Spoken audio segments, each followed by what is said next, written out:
kuva mu gatondo ko kuri uyu wa gatanu igenekerezo rya 14 Rusama umwaka wa 2021 abashinga amateka bariko bariga integuro y'itegeko rigenga amafaranga leta izokoresha umwaka wa 2021 ushira 2022. Icibonekeza muri iyo nteguro y'itegeko nuko amafaranga leta izokoresha yavuye ku miliyaridi zirenga gato 1576 aja ku miliyaridi zirenga gato 1715 z'amafaranga y'amarundi nkuko umushikiranganje w'ikigega ca leta yari yaje gusigura iyo nteguro y'itegeko abimenyesha. Ikindi gishasha cibonekeza muri iyo nteguro y'ibwirizwa ni tagisi rizotozwa abakoresha imbuga ngurukana bumenyi mega. Iryo tagisi rikazotozwa kuva ku muntu aguze kuri gigabyte imwe. Umushinga amateka Hakizimana Leopold afise amakenga ko leta ishaka kongereza amafaranga izokwinjiza ariko menshi akazova mu banyagihugu abo nabo bakaba bugarijwe n'ubukene. Murerekana yuko mwagerageje kongereza les recettes nk'uyu mwaka, ariko ubiravye aya marosete yose presque 80% ava mu mamenage, ava mu ngo z'abantu zisanzwe zikenye. Iyo muriko muraduza rero plus de 12% murondera amarosete mu miryango isanzwe ikenye, murabona yuko muriko muragira pression nini kw'iyo miryango. Nagoma mbaza igituma mudashobora kurondera nka ahandi nk'ubu nk'akarori ibintu vy'ama exoneration. Aya ma exoneration ahabwa abatunzi n'aba investisseurs bafise ibigenda n'ibitagenda. Jewe rero aho nibaza mwotuma mukura aya ma exoneration aho kuza kuguma mugira pression sur les ménages.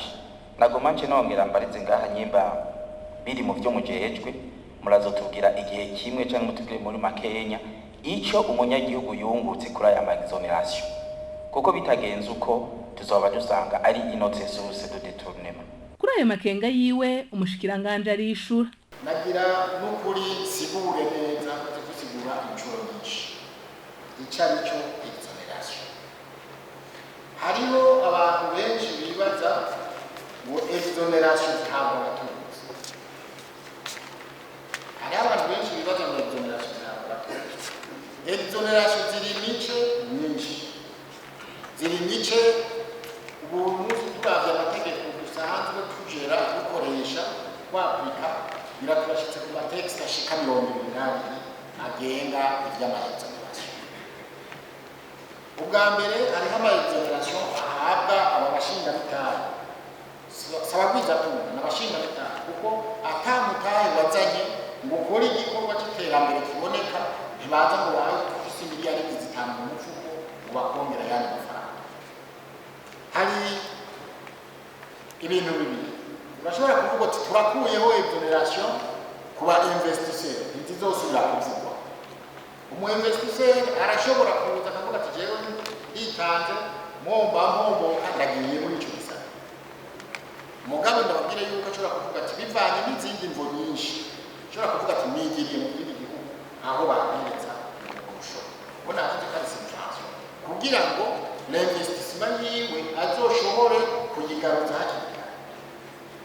Muri ico gihe iyo agiye ntaze ngaha mu gihugu ya mafaranga bavuga ko ari exoneration bagomba kumuha, ayo mafaranga ntazinjira kuko icyo bagomba kuyatora ikigeze kibaho. Ndiko tuvyumvikana neza. No kuvuga yuko ngaha muri loi de finance uwo muntu ataje gushinga uwo mutahe kubera ataronse ayo mafaranga ntitukuyatora ngo turashire ku kindi gikorwa kuko ntazinjira, uwo muntu niyaje, uwo mugambi ntiwashitse. Uyundi mushinga amateka yashatse kumenya impamvu abamenyeshuri bo mu buraro baguma batangishwa amafaranga yo kugura matera n'ibindi bikoresho mu gihe hari amafaranga leta iba yategekanije ko azakoreshwa mu kugura ivyo bikoresho. Kuri ico umushikiranganje akabona ko ayo mafaranga leta itegekanya ari make atokwira abo banyeshuri bose. Ufise abanyeshuri nkuko navyumvise sinzi babivuze 30,000. Niyo uzomara imyaka 10 uzoza kugera gushika aho hantu nazamatera wo Rwanda nzaheza.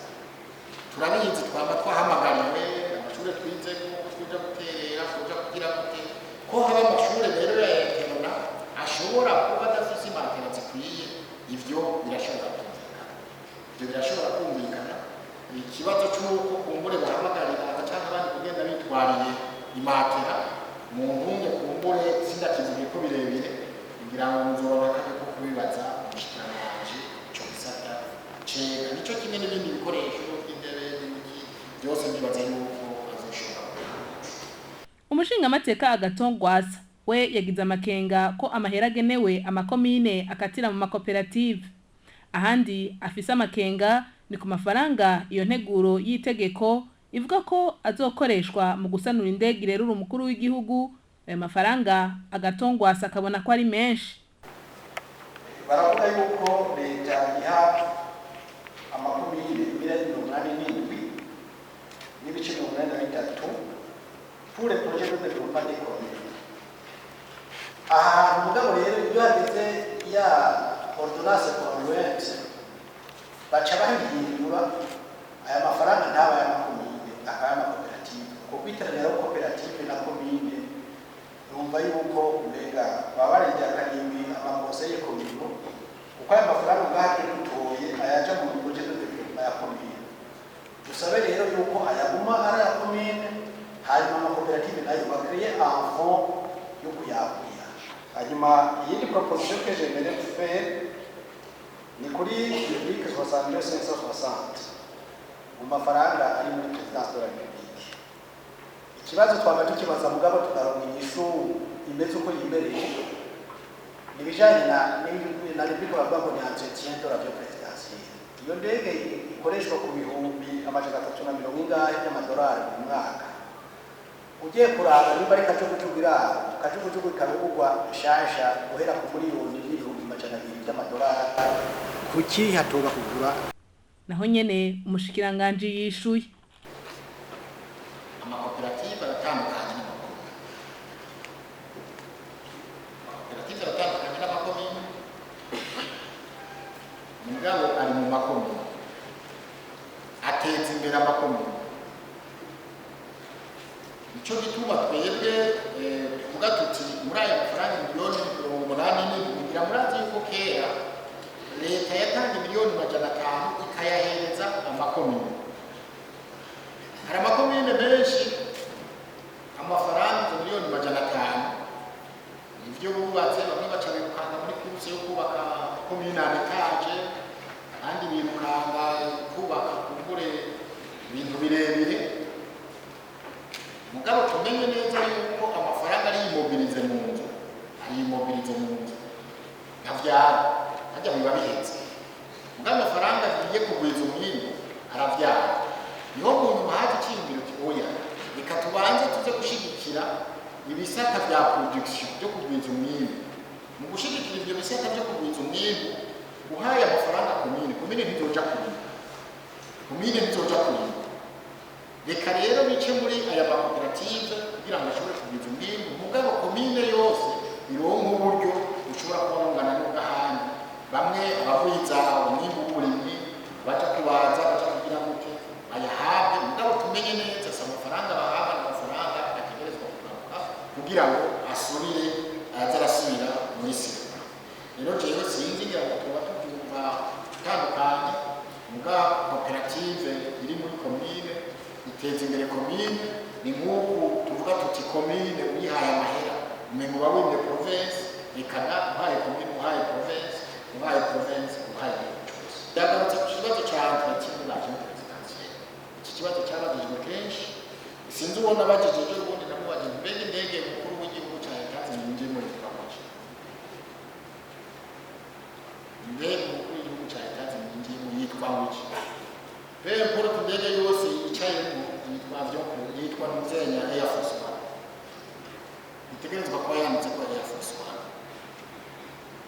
Indege mukuru w'igihugu agendeyemo ishobora kuba yabaye entretien secret. Uyu munsi bigoranye ashobora no gufata imuka. Nibaza ko ntireba ndaja muri birebire mugabo n'ibintu byumvikana ariko menyesha. Navuze yuko ngo turasana ya entretien ndege ni menshi nta ndege ndakunda niyo niteze kutunga niyo nifuza kutunga. Mugabo ndazi uburorero bwinshi cyane bwose bw'abantu baguze indege bari bafise indege. Izo ndege umunsi ziri kuwe wose kubera iki batakiri capable yo kuriha n'amafaranga ya station y'indege. batakiri capable yo kugirisha controle zisabwa. Indege irafise amakontrole ategerezwa kwamako iguruka itaguruka, iyo controle utayigize izohinduka. Ibindi bibazo n'amakenga vyagarutswe ko n'abashinga amateka atari bake ni nk'icerekeye ikarata yo kwivuza CAM yavuye ku mafaranga 3,000 ija ku mafaranga 25,000 ku bafise amikoro abayabaye n'ibihumbi 100 ku bifise. Hamwe rero n'ikibazo cerekeye uburimyi n'ubworozi bwashizwe imbere na leta y'u Burundi ngo buzoba umushinge w'iterambere. Abashinga amateka bagasiguza umushikiranganje ngo yerekane ko bizoshoboka nuko bizokogwa. Inyuma rero yo guca nino umwanya utari muto iyo nteguro y'itegeko igenga amafaranga leta izokoresha mwaka wa 2021 ushira 2022 yahavuye yemezwa 100% n'abashinga amateka 118 bari bashashe mu ngoro y'amakoraniro mu Kigobe.